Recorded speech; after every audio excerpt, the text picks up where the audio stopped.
오늘도 복된 아침 말씀 묵상 모든 가족들 가운데 주님의 평강이 함께하기를 소원하면서 오늘 말씀 묵상 시작하겠습니다. 오늘 같이 묵상하실 말씀은 예레미야 12장 1절에서 6절 말씀, 제가 봉독하겠습니다. 여호와여, 내가 주와 변론할 때에는 주께서 의로우시니이다. 그러나 내가 주께 질문하옵나니 악한 자의 길이 형통하며 반역한 자가 다 평안함은 무슨 까닭이니까?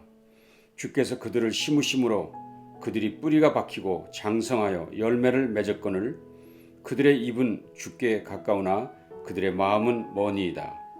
여호와여, 주께서 나를 아시고 나를 보시며 내 마음이 주를 향하여 어떠함을 감찰하시오니 양을 잡으려고 끌어냄과 같이 그들을 끌어내시되 죽일 날을 위하여 그들을 구별하옵소서.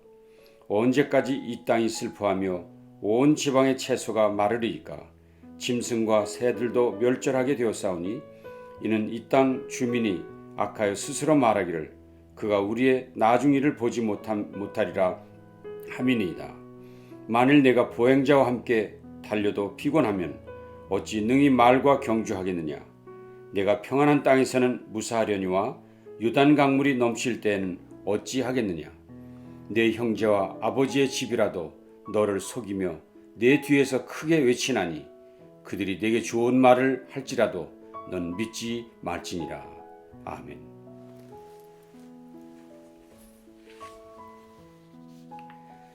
유진 피터슨이 쓴 주와 함께 달려가리이다라는 책이 있습니다. 이것은 그의 예레미야서 묵상집입니다. 그가 쓴 그 책의 원서 제목은 Run with the Horses, The Quest for Life at its Best입니다. 그러니 우리 말로 직역한다면 말과 함께 달려라, 최선의 삶을 위한 탐구, 이 정도로 직역할 수 있을 것입니다. 분명히 유진 피터슨은 말과 함께 달려라 라는 단어를 썼는데 이것은 유진 피터슨의 개인적 아이디어가 아니라 오늘 본문 말씀에서 나왔습니다. 5절이었죠. 만일 내가 보행자와 함께 달려도 피곤하면 어찌 능히 말과 경주하겠느냐. 물론 전체 내용을 볼 때 말이 아니라 주님과 함께 달려가리이다 하고 번역하는 것은 의미 있는 이야기인 것이 분명합니다. 그럼에도 불구하고 성경에 있는 대로 또는 원저자의 생각대로 번역하는 것이 더 좋지 않았을까 하는 생각을 가져봅니다. 왜냐하면 오늘 본문 중에서 하나님께서 예레미야에게 분명히 말과 함께 달리라 라고 말씀하고 있기 때문입니다. 예레미야는 몹시 지쳐 있었습니다. 예레미야는 처음 하나님의 부름을 받을 때부터 나는 아이라 말할 줄 모릅니다 하면서 그 부르심을 거절했었습니다. 그러나 그럼에도 불구하고 하나님께서는 그를 격려하셔서 하나님의 일꾼으로 사명을 감당하도록 해주셨습니다.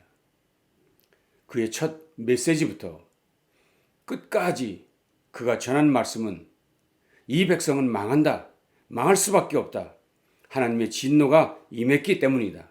그러니 빨리 항복하고 망하라 하는 메시지였습니다.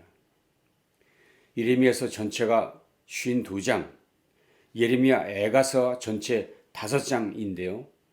이 모든 성경 전체가 이스라엘을 향한 진노와 저주, 책망의 말씀 전부입니다. 쉽지 않은 내용이며 이야기입니다.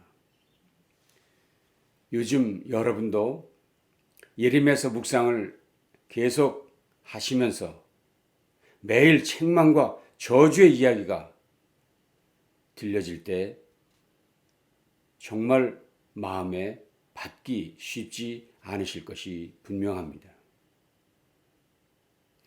그런데 예레미야서로 연속 강해를 하는 설교자들이 계시다면 누구도 매주일 하나님의 진노를 설교하는 일은 그들도 쉽지 않을 것입니다.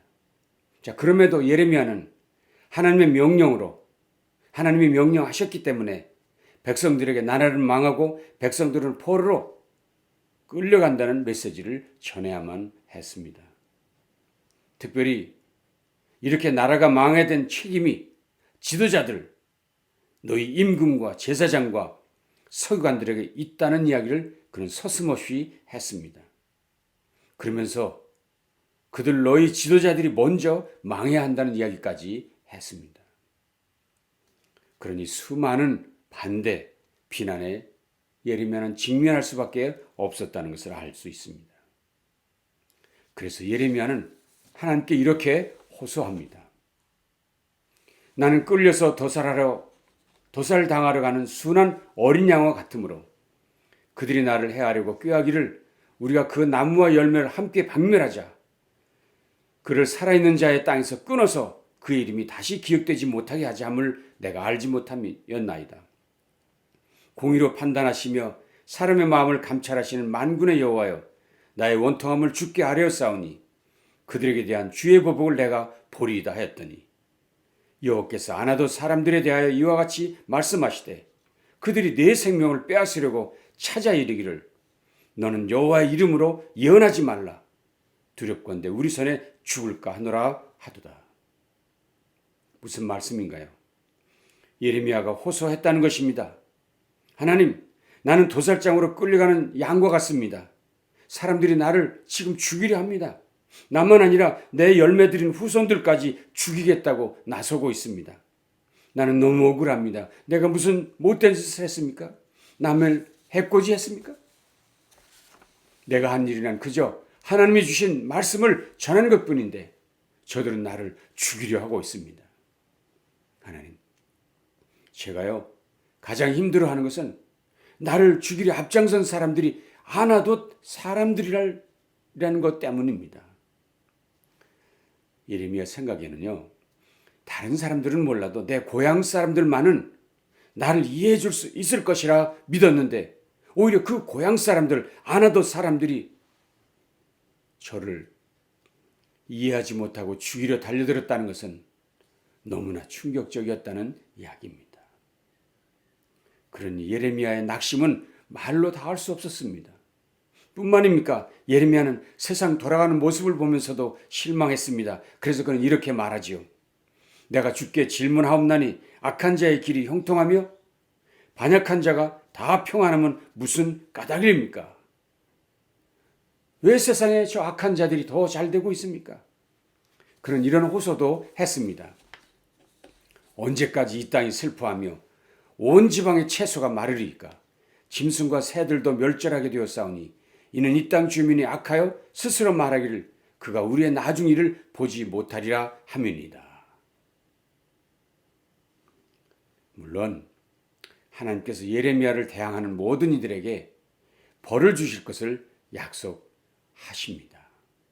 그러나 그럼에도 예레미야는 답답했습니다. 이렇게 힘들어하는 예레미야에게 오늘 하나님은 말씀하셨습니다. 만일 내가 보행자와 함께 달려도 피곤하면 어찌 능히 말과 경주하겠느냐? 내가 평안한 땅에서는 무사하려니와 요단강 물이 넘칠 때에는 어찌하겠느냐? 유진 피터슨이 이 본문을 이렇게 의역했습니다. 한 번은 하나님이 예레미야에게 이렇게 도전하셨다. 내가 사람과 달리기를 해도 피곤하면 어떻게 말과 달리겠느냐? 예레미야야, 너도 얌전하게 길들여진 그런 삶을 살고 싶으냐? 기생충처럼 살아가는 자만심 가득 찬 바보 같은 인간들과 함께 그런 삶을 살고 싶으냐? 아니면 말들을 상대로 경주할 작정이냐? 무슨 말씀인가요? 하나님은 예레미야에게 예레미야야, 내가 지금 사람들이 너를 협박하고 온다고 해서 주눅이 들어 이렇게 주저앉아 있는 것이야? 예레미야야, 지금 사람들과 지내는 것이 그렇게 힘들고 괴롭다면 장차 요단강물 넘치는 더 큰 일도 겪을 텐데 그때는 어떻게 할 거야?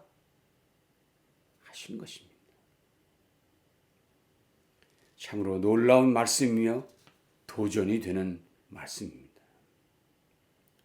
말씀드렸던 유진 피터슨은 앞에 소개해드렸던 이 책을 자신의 아들인 에릭에게 헌정합니다.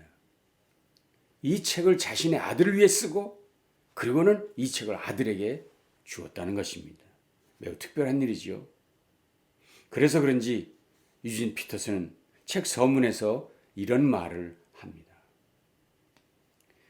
나는 이 책 초판을 아들이자 목사인 에릭에게 헌정했다. 당시 에릭은 목사가 될 것을 염두에 두고 신학교에 다니고 있었고 결국 목사가 되어 담임 목회자가 되었다. 우린 자주 편지와 전화를 교환하며 소통했다. 그런데 어느 날 에릭은 나에게 조언을 구해왔다. 아버지는 이 시점에 도달했을 때 어떻게 하셨나요? 무엇을 하셨습니까? 아마도 아들은 회중을 양육하는 일로 힘들어 했던 것 같습니다.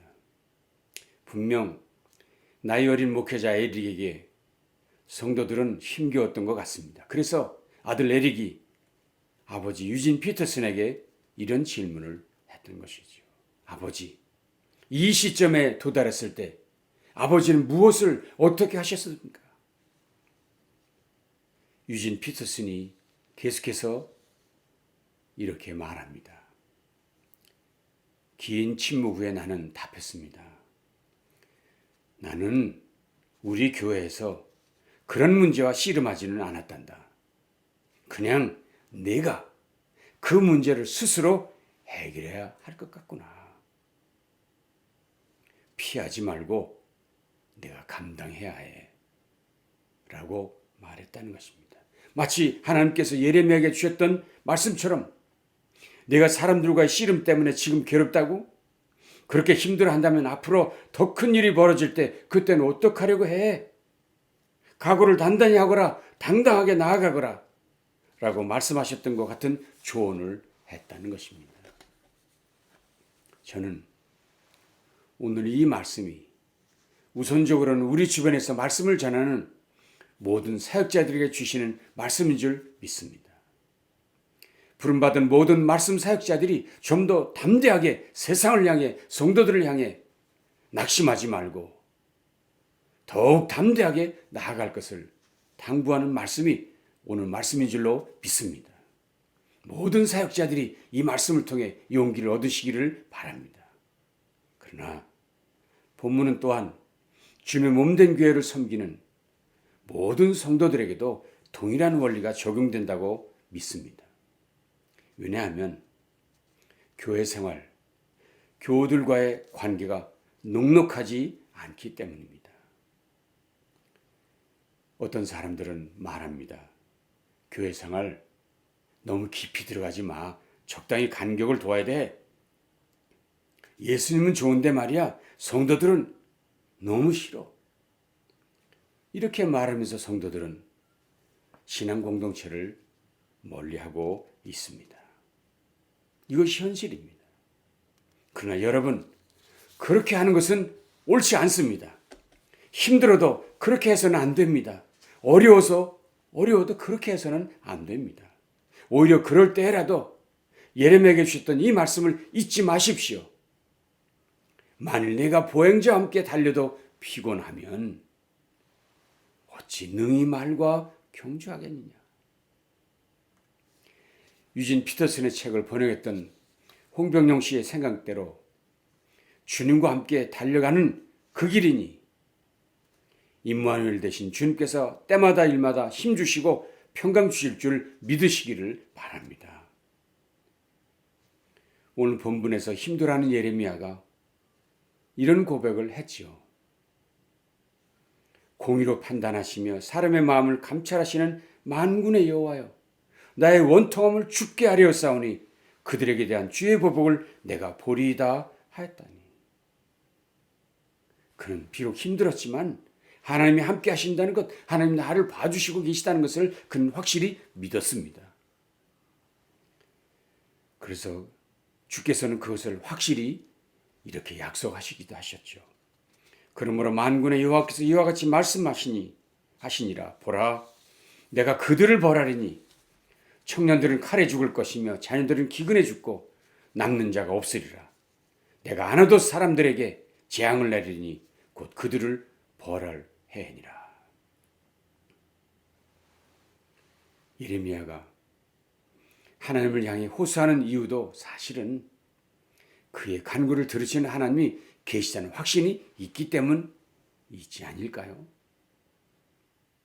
그렇습니다. 오히려 여기서 우리는 이렇게 우리의 미래가 쉽지 않을 것을 예고하시는 말씀에 하나님의 소망, 하나님이 내게 주시는 소망이 있다 하는 것을 확신할 수 있어야 합니다. 하나님은 말씀하십니다. 예레미야야, 그래 인생은 고해와 같지. 그래서 방해하는 첫 파도가 몰려올 때 아예 기권하려는 것이니? 나는 너를 최상의 삶을 권했고 나는 너에게 의의를 추구하고 탁월성을 향해 계속 전진하라고 내가 너를 불렀단다. 그래, 흔히 사람들은 말하겠지. 기생충처럼 사는 것이 더 좋다. 보통 사람처럼 느긋하게 사는 것이 더 쉬울 수 있지. 그러나 그것이 더 쉬운 건 사실이지만 그것이 더 나은 삶은 아니란다. 더 수월하긴 하겠지. 그러나 더 깊은 삶은 아니란다. 더 쉽긴 하겠지만 더 보람 있는 삶은 아니란다. 나는 내가 스스로 이루어갈 수 있다고 생각하는 것보다 훨씬 더 고상한 목적을 가진 삶을 살라고 너를 불렀고 내 소명을 이룰 수 있도록 내가 능력을 공급하겠다고 약속하지 않았니? 그런데 이제 첫 번째 난간이 보이자마자 그만두려고 하다니, 이처럼 평범하게 그지없는 미지근하고 냉담한 군중과 경쟁하다가 피곤에 지쳐 나가 떨어지면 도대체 진짜 경주가 시작되면 어떻게 할 거야? 예레미야야, 부름받은 사역자들이여, 주께 은혜 받은 성도들이여, 진정으로 원하는 게 무엇입니까? 그래 겨우 이런 백성들과 함께 발을 질질 끌면서 걷고 싶으신 것입니까? 아니면 말들과 함께 힘차게 경주하시고 싶은 것입니까? 하나님의 뜻은 무엇입니까? 하나님 묻고 있습니다. 아니, 담대하게 달려가라고 명령하고 계십니다. 주님의 이 간절한 부르심에 힘차게 응답하시기 바랍니다. 저는 또 한편 이렇게 말씀하신 하나님을 생각하면서 이런 생각을 해봅니다. 왜 사역자들 앞에 놓여있는 이런 장애물들, 그의 사역을 방해하고 위협하는 자들을 처음부터 단번에 없애주지 않으시는 것인가? 그러시면서 사역자들에게는 각오를 단단히 하라, 당당하게 나아가라고 말씀하시는가? 처음부터 뿌리를 없애버리시면 모든 문제가 해결될 텐데 왜 그렇게 해주지 않는가? 이런 의문이 있었습니다. 여러분도 그렇지 않으신가요? 그러나 여러분, 이 또한 사역자를 위한 길이고 결국은 백성을 위한 길임을 믿으시기를 바랍니다. 결국 이런 장애물들을 통해 사역자는 하나님만 의지하는 더욱 큰 믿음을 갖게 되고 나아가게 될 것입니다. 이런 고난을 통해서 사역자는 오직 하나님만 의지할 수밖에 없다는 것을 깨닫게 될 것입니다. 생각해 봅시다. 만일 사역자가 모든 일에 만사형통한다면 그가 기도하겠습니까? 간구하겠습니까? 아닐 것입니다. 그러나 이런 어려움을 통해 더욱 주님께 매달리게 되고 가까이 나아가게 되고 간구하게 되므로 주님의 이름으로 승리하게 하시는 줄을 믿으시기를 바랍니다. 또한 이런 일을 통해 믿음이 없는 많은 주변의 사람들은 하나님을 대적하는 자가 결국 어떻게 될 것인가를 분명히 보게 될 것이 분명합니다. 하나님 일꾼을 대적하는 자들이 어떤 벌을 받게 될 것이고 하나님은 그런 중에도 결코 그의 일을 포기하지 않으신다는 사실을 확실히 보여주시게 될 것입니다. 오늘도 주께서 낙심하는 일꾼들, 좌절 가운데 있는 성도들 향해 말씀하십니다. 내가 사람과 달리기를 해도 피곤하면 어떻게 말과 달리겠느냐?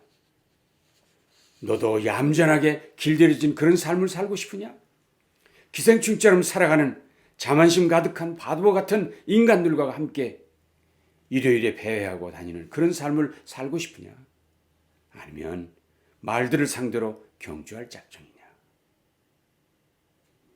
예레미야는 답했습니다. 아닙니다. 주님과 함께 적군 속으로 달려가겠습니다. 과연 예레미야는 죽기까지 그렇게 달려갔습니다. 그렇습니다. 이제 우리 모두도 주님과 함께 이 역경의 때를 달려가십시다. 최우승이 얻기까지 주의 십자가 굳게 붙들고 이 땅 가운데서 이 백성 가운데 주의 영광 가득한 그날이 오는 그 순간까지 힘껏 달려가시는 복된 성도들 저와 여러분 모두 되시기를 주님의 이름으로 축원합니다. 기도하시겠습니다. 하나님 감사합니다. 오늘도 귀한 말씀으로 우리에게 힘과 용기를 주시니 감사합니다. 주께서 우리를 향한 거룩한 부르심이 있는 것을 확신하고 오늘도 우리 앞에 놓여진 장애물들 앞에 주저앉거나 좌절하지 않고 오직 주님의 십자가를 바라보며 끝까지 달려가기로 결심하는 우리 모두 되어지게 해주시옵소서. 예수님 복되신 이름으로 간절히 축복하며 기도합니다. 아멘. 남은 날도 주님과 함께 승리하시기 바랍니다. 감사합니다.